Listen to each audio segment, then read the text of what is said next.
The year is 2016. Donald Trump became president of the United States. Look at my African American over here. Look at him. Are you the greatest? Killer clowns run the loose in the streets. No, seriously, let's just ask, what the fuck was that all about? I lost. Alright, should we Hey, how you doing, man? Shut the fuck up! What the fuck? Hey, it's your boy, Skinny Penis.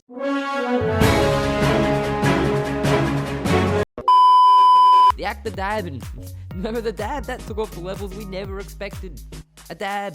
We worship the gorilla named Harambe. We do pay our respects. R.I.P. Harambe. Every dog needs a lady.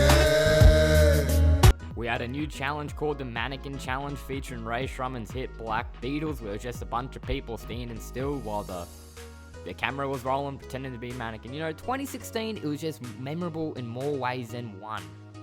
And that's including the 2015-16 NBA season. We saw legends retire, we saw teammates snitching on each other, league records that will probably never be broken again, and perhaps the greatest final series of all time. The season was special, and in today's video we'll be going over everything from that season that has made it stand out more than any other season in history. So if you are new to the channel, please be sure to help out your boy by leaving a like and subbing to the channel. Help me out on my big road to 1,000 subs for mediocre NBA content on the daily. But without further ado, let's discuss why the season was potentially the greatest season in NBA history.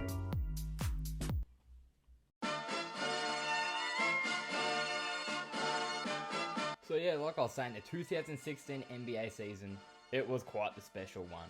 So we'll go all the way back to June of 2015, the NBA draft took place. And look who was drafted. You had the likes of Carl Anthony Towns from Kentucky, D'Angelo Russell from Ohio State, Porzingis, not bad. Who the fuck is Tingus Pingus? Devin Booker, number 14 pick. Then you look at some of the other picks. Jahlil Okafor, Mario Hezonja, Willie Cauley-Stein, Emmanuel Mudiay, Stanley Johnson, Frank Kaminsky, Justice Winslow. So you can say the draft was pretty weak. Obviously, Cat pretty good, D'Lo alright. You know, it was a weak, very weak draft. We then move on to September 2015. Not really related to the NBA season, but NBA 2K16 release. My favorite video game, probably all time. And I know you guys play that too. I know you guys are sitting on the main menu listening to 365 by DJ Khaled. Don't tell me you weren't.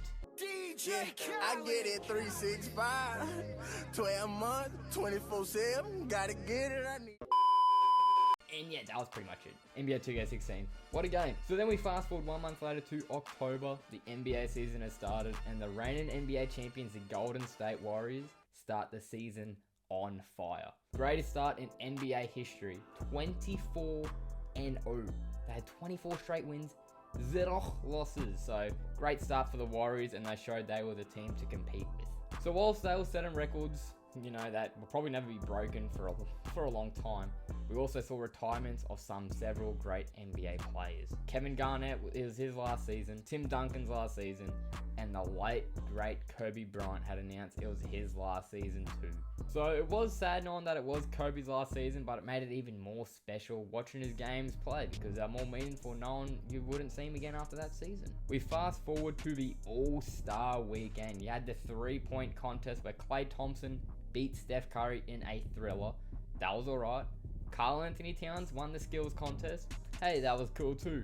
But the real showpiece of All-Star weekend, the slam dunk contest. I couldn't tell you who the other contestants were in it, to be honest, but all you have to know is Aaron Gordon, Zach LaVine. We're talking about dunks from the free throw line through the legs, dunks over mascots on a hoverboard, dunks one hand on the back, fucking bang. It was the greatest slam dunk contest of all time. I remember watching that as a 15-year-old, just watching it thinking, am I watching Lana Rhodes? I don't know what I'm watching, but it was something special to me, and it was something special for the NBA world. It was just a perfect All-Star weekend.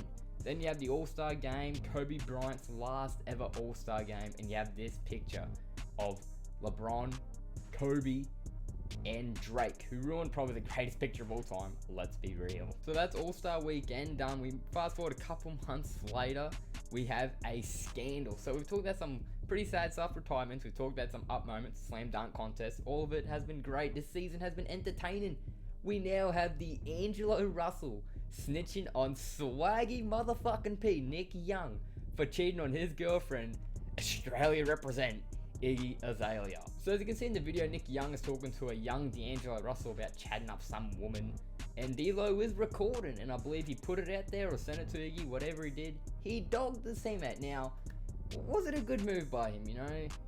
I don't think it was. It's always bros before hoes. Like, yes, he's cheating on his girlfriend, but I mean, you know, you're a teammate, you're a rookie. I don't know why you're snitching on Nick Young, you know? Like, it was a silly move, I reckon. But, you know, credit to him.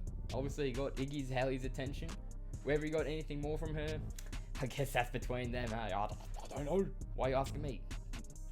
So we go from cheating scandals like that to Kobe Bryant's last ever game. And coincidentally enough, it fell on the same day as the Golden State Warriors versus the Memphis Grizzlies. What importance did that have, you say? If the Warriors won, they'd go 73-9. The greatest record in NBA history. So they have it on ESPN1, right? Mike Breen, Mark Jackson, you name it, they're commentating that. Then on ESPN2, Lakers and Jazz. Now you tell me, are you watching Kobe Bryant's last ever game, or are you watching the Warriors play Memphis Grizzlies? You and I both know you were watching the Lakers game. In Kobe's last ever game, he proceeds to drop 60 points. You heard that correct, 60 points. I believe he shot 50 field goals it was, 21 threes, so you know, was his last game, he was jacking them up.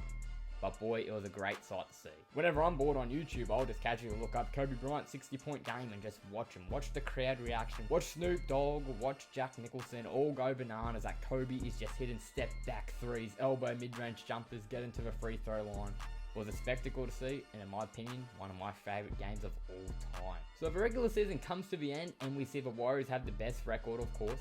Record set in 73-9 record, which is amazing to see, and I'm so glad we get to witness this as a fan. Obviously, when the Bulls went 72-10, I was like -4, whatever I was. So I didn't get to watch it live. I wasn't even a thing. I was literally not even existed.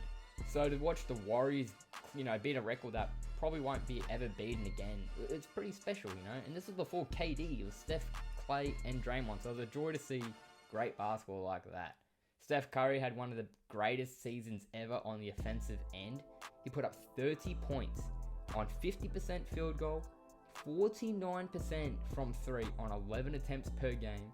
The first ever player to hit 400 threes in a season. And he shot 95% from the free throw line. So he shot 50, 40, 90, 73, 9. One of the greatest seasons of all time. And it was recognized by being the first ever unanimous MVP in the league. So just a special season, you know. It was a great, we saw records being broken, great slam dunk contest, teammates snitching on each other.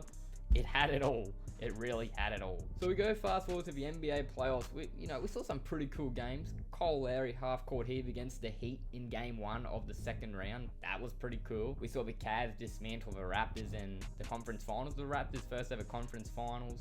But they got beaten by LeBron and Cleveland, which happened for the next couple of years, you know.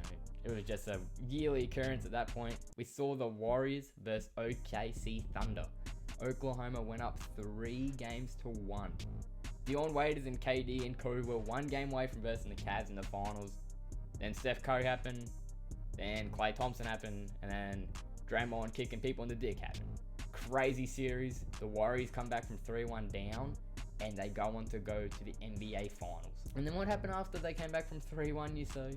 They got Kevin Durant to join the team next year, and then they went on a mini dynasty where it was just pretty much unfair for the rest of the league. But as a basketball fan, it was pretty awesome to see that collection of talent on one team just go through the league.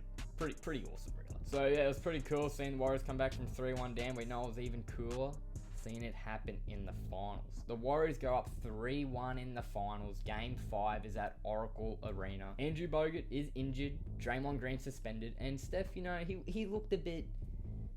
Steph didn't look 100%, let's just say that. So the Cavs were down 3-1. Mentally, they must have been there. The Warriors got too ahead of themselves. I just don't know. something was missing. LeBron rallied his troops to come back from 3-1 down and lead in every major category there is: points, assists, rebounds, steals, and blocks. We saw LeBron and Kyrie become the first ever teammates to drop 40 points each in a game. And overall, probably the greatest block in NBA history: LeBron on Iguodala on the fast break. Then after that, we saw Kyrie step back 3 over Steph Curry, and that's probably, I think that was the last field goal made that game. And once again, one of my favorite games of all time to watch. Whenever I'm bored, I'll look up Cavs vs Warriors Game 7. It was just an amazing series. And then obviously the next couple of years, it was pretty unfair, and that department really is just the Warriors destroying the Cavs every time. You know, KD, Steph, Clay, Draymond. Wasn't really fair for the rest of the league. But before all that bullshit happened, the 2015-16 NBA season happened, and it's my favorite season ever. Even though I'm a Heat fan and the Heat didn't win, LeBron won, it was still an amazing season. We just saw so many storylines all come into play, and it just made it what it is. NBA 2K16 was around. We saw Cat come into play, D-Lo, D-Book. You know, we saw the slam dunk contest, which there hasn't really been a great one since. It was the first good one in a while. And overall, it was just a thrilling season.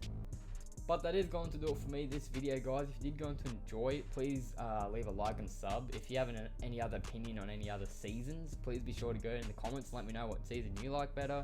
What else you like about this season. Maybe you didn't like this season if you're a Warriors fan because you blew a 3-1 lead. I don't know.